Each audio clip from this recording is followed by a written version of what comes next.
Hi, everyone. My name is John Faulkner, and I'm your host of the Smarter Systems Better Care podcast. I'm here today with Jenny Lynn. She's a certified lactation counselor and founder and CEO of milkmade.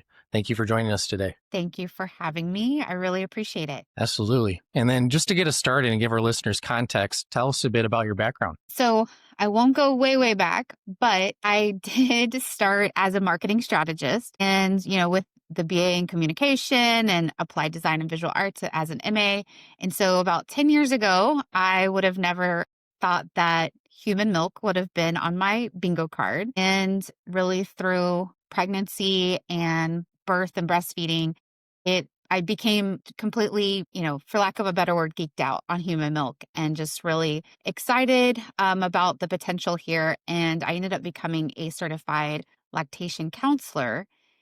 And through kind of the iteration of my career, I ended up pivoting from architecture to then software, then manufacturing, and then lo and behold, I ended up getting into health tech. And that really kind of brought everything together in terms of what the future of milkmade would come to be. And then looking at milkmade today, what's the core focus right now? So our core focus is product development. So really ensuring that we have everybody, in terms of where we talk about healthcare, there's so many different key stakeholders that are in this space, and ensuring that we have that validation, that we have that adoption. And at the end of the day, we ensure that the patient who is in the driver's seat, the mom, specifically the lactator, would have exactly what they need to help them reach their breastfeeding goals and also improve their longevity as well.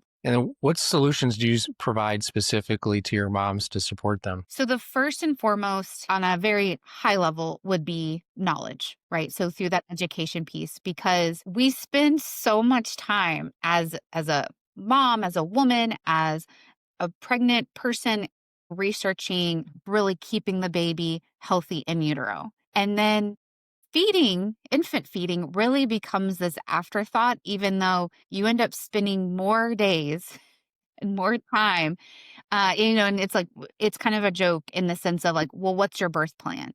You have this view of this potentially one, if you're lucky, to a few days of birth. And then really that infant feeding, that is multiple times a,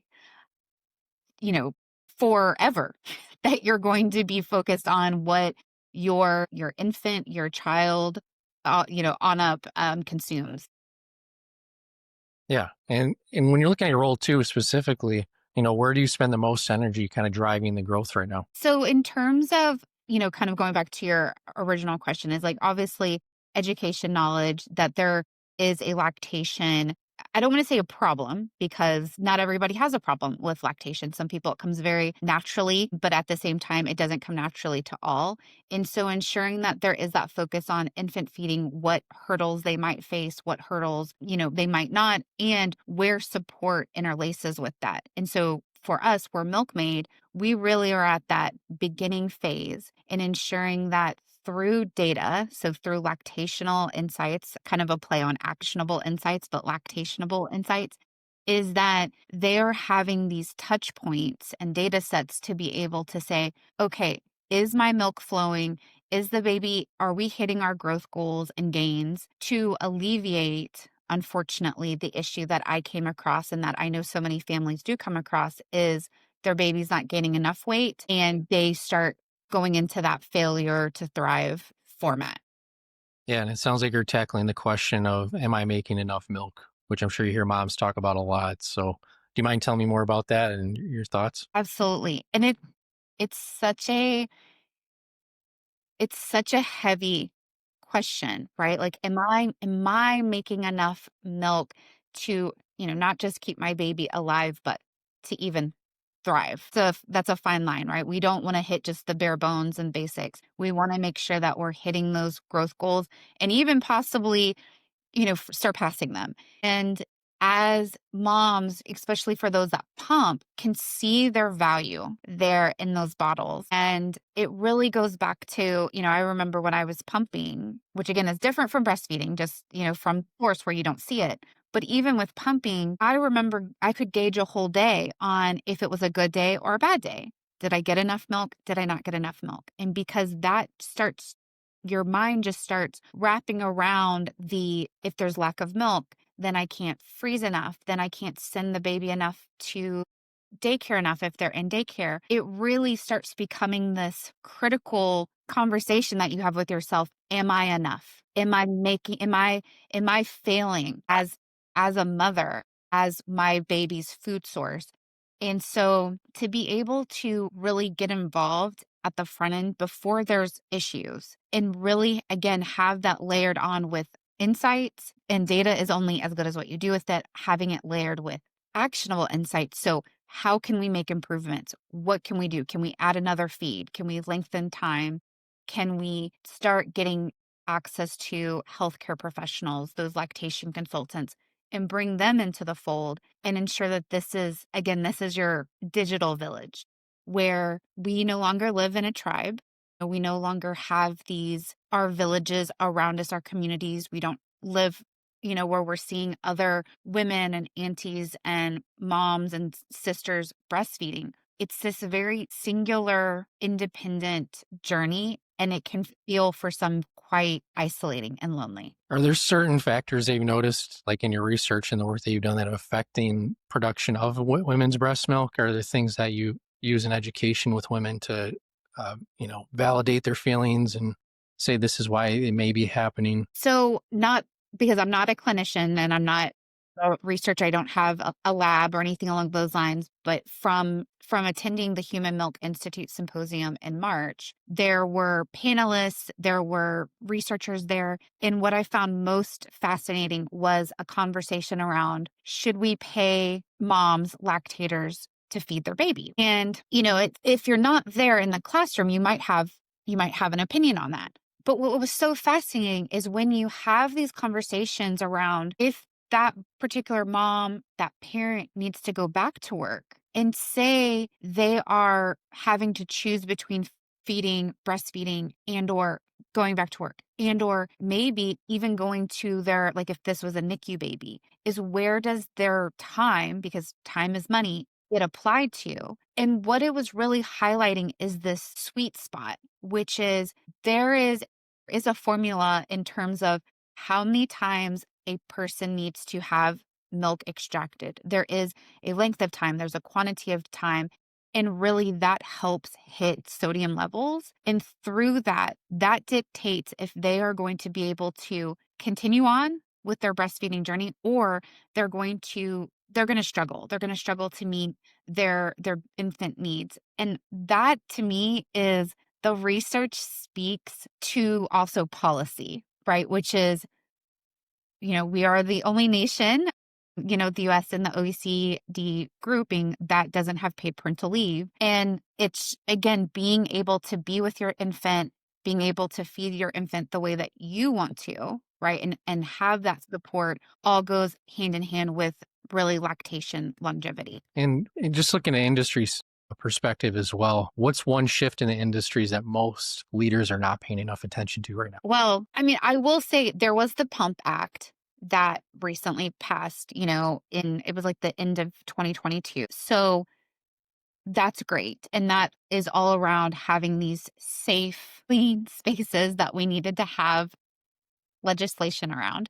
But I think that there are so many different types of workers. There's contractors, there's hourly, there's people that work in retail, there's teachers, right? Like professors, even just regular K through 12 teachers. Are they being supported in the terms of breastfeeding and lactating is a medical situation that needs to be addressed? If you do not pump, you will get potentially a clogged duct, or that can turn into mastitis.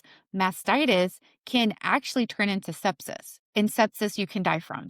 Again, that is the worst case scenario, but also we need to have these key understandings of how lactation works. So that's one. And then I'm going to also say is, I think just having the conversation in itself, and you see this when you see politicians talking about our bodies and the function of our bodies. And so There are these ones that are very squeamish. Like, I don't want to talk about blood, specifically menstruation. Yet that's a fact of life, for 51% of the population. Like, we need to have these conversations. Menopause, no, I'm not going to talk about menopause. Lactation is just the same, right? In terms of this is a bodily fluid that is vital. Like, it is a prescribed fluid for babies that are in the NICU, just to kind of drive this point home. And as a society, the more that we care about nutrition, especially in the front end of life versus, coming into your season, like, how are my vegetables washed? Or, how are, what type of feed are my, the animals that I'm consuming eating? But if we really go to the front end and have that proactive approach to nutrition as a society would be wildly impactful. Yeah. Well, kind of looking closer to your business as well. When you're looking at operations day to day, working with moms, like where do things feel kind of clunky in the process or slower than you'd like to see? I think even just the lactation journey, especially speaking from a US lens, if you're in the hospital and you're only, which, 98% of births occur in the hospital as it stands. So if you're in the hospital and you leave at 2 days, your milk might have not come in yet. Like, you just have your colostrum that has coming in. So that thicker golden hue, beautiful liquid gold, right?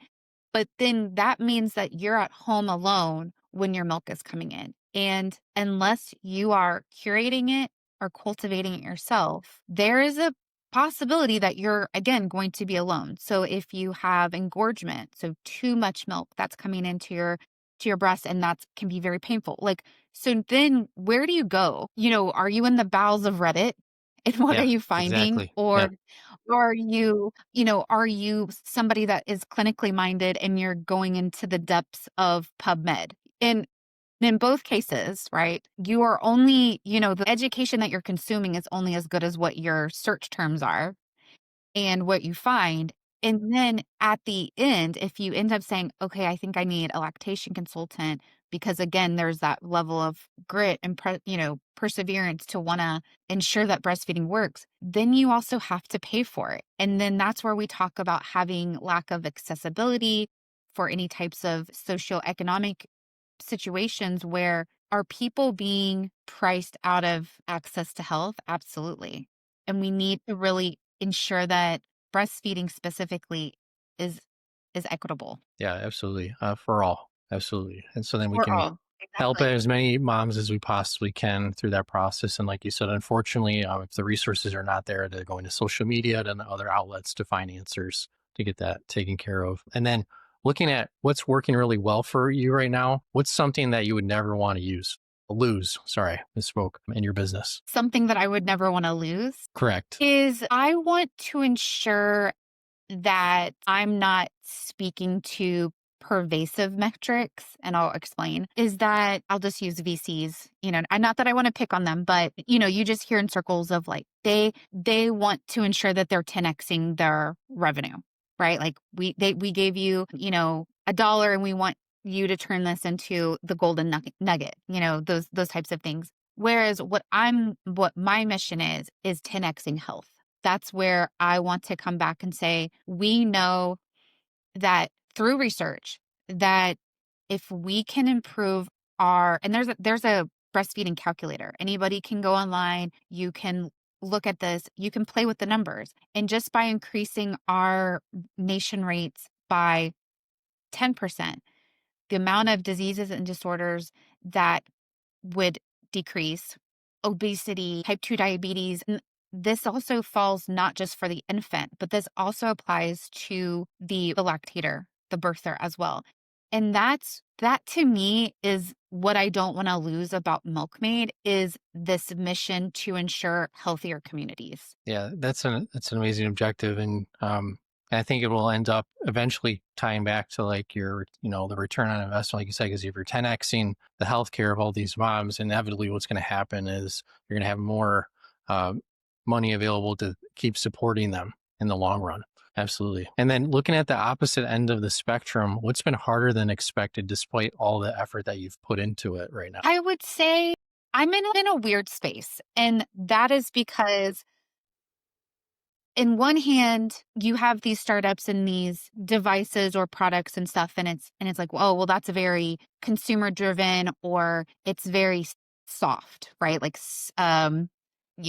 kind of sexy but soft. Whereas I'm really wanting to be more, again, of both for direct to consumer, but also have clinical adoption. And then you have this kind of like, well, you're only women's health, right? And then you're a segment of women's health. So it's the lactating community in really shaping the conversation of, yes, okay, I understand how the segmentation works, but we're also talking about how 100% of the population can benefit from the access of human milk. So it's not, not only just birthing girls, right? Like we're birthing future men and future women that then grow up to be the people that are in and around the boardroom table that are listening to pitches. Those are really the conversation of, and then there's other kind of feedback as, but you're not tech enough, like you're not being embedded in, you're not a pacemaker or something along those lines.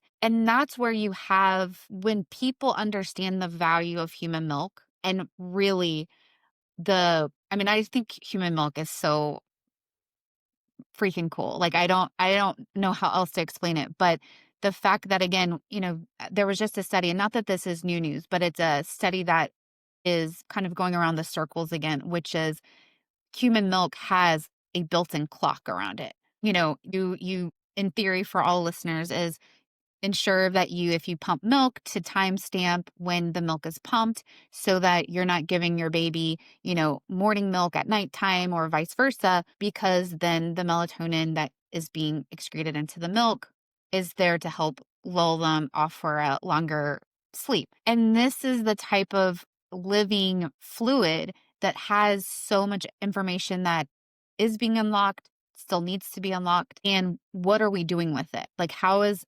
policy, how is play, how is support all being shaped around this critical vital fluid that so much of our society needs to still be educated on?